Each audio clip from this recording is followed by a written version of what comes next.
Hey guys, it's a beautiful sunny day today, and I thought that it would be a great time for me to show you and talk to you about the aloe vera plant.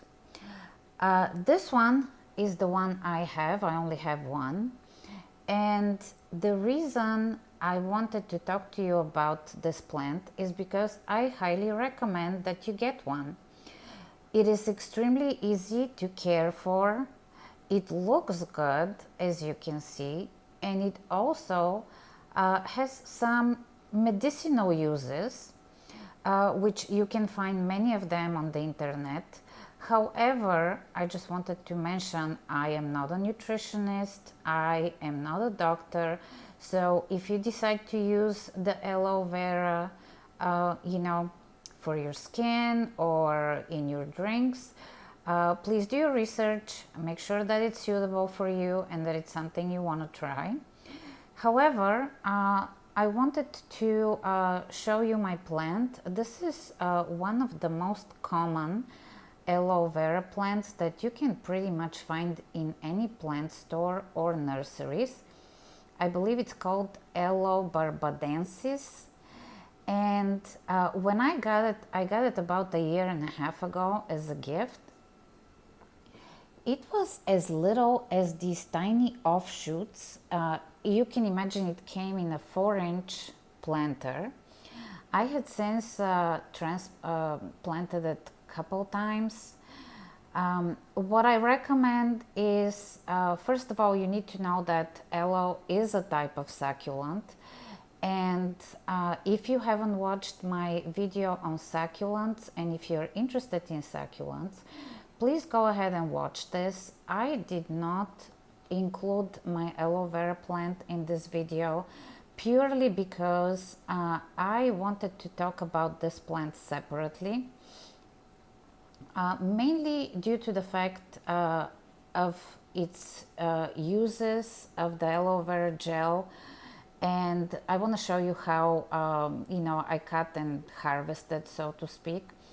But first of all, let me tell you how to plant it. So if you're transplanting your plant, definitely put it in a succulent suitable soil, which you can make yourself by mixing sand and potting soil.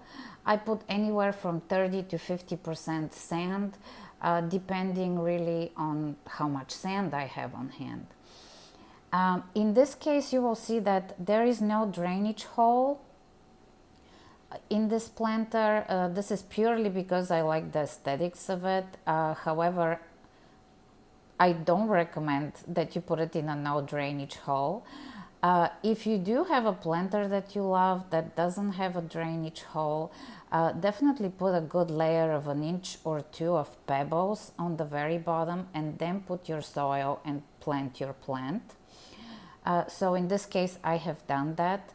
And in terms of watering, since this is a succulent, definitely give it a very little bit of water.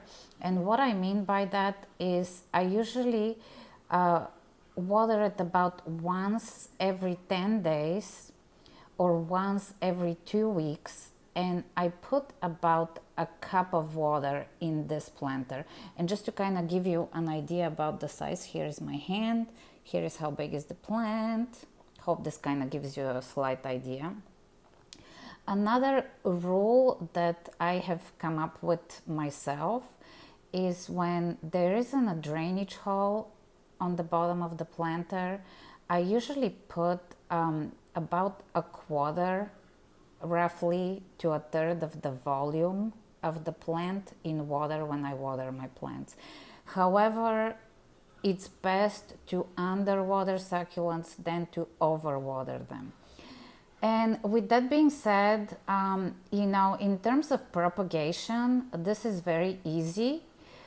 You can take one of these little offshoots that you will get eventually if your plant didn't come with them, and you can literally just pull them out of the soil and stick them in another planter, If you look on the internet, there are a lot of people that will recommend that you leave the offshoots to callus over a couple days. I am too lazy to be bothered with something like that, so typically I just take them out and stick them in the soil, water them once, and then don't water them for like 2 weeks, and they definitely do just fine and transplant just fine and give me a new plant. So with that being said, you can see that there are a couple leaves that were broken here, and this was due to the fact that a little cute dog knocked over this whole planter and I had to technically replant the plant. And because we have those very unsightly leaves, I'm gonna go ahead and cut them and use them to show you how I harvest the gel and kind of tell you, a couple things I use it for. So I will meet you in a little bit at my table. Bye.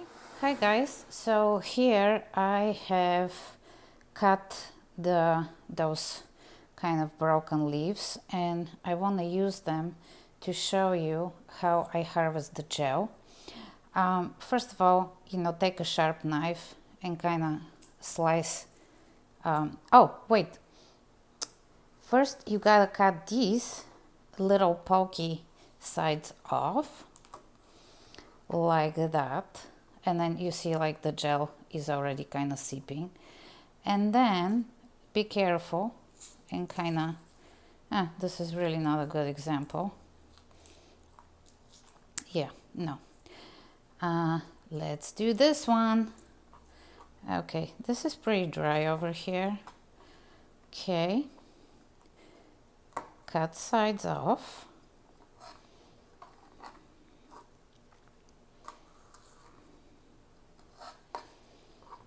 And put this flat side, well, let's see. Kind of try to cut the flat side off as much as you can. And then here you are going to see the gel and just like try to kind of cut it out like this. And oops, dropped it. And you can see like this is the gel. So it is kind of staying together. So depends on how I use it. What I'd like to do is sometimes I put these pieces in a blender so you kind of get a gel similar to the gel that you buy from the store. You could take like slice pieces off and put it, for example, on burns or bug bites, because most of the uses for aloe vera are, for skin improvements of different kind, like skin ailments.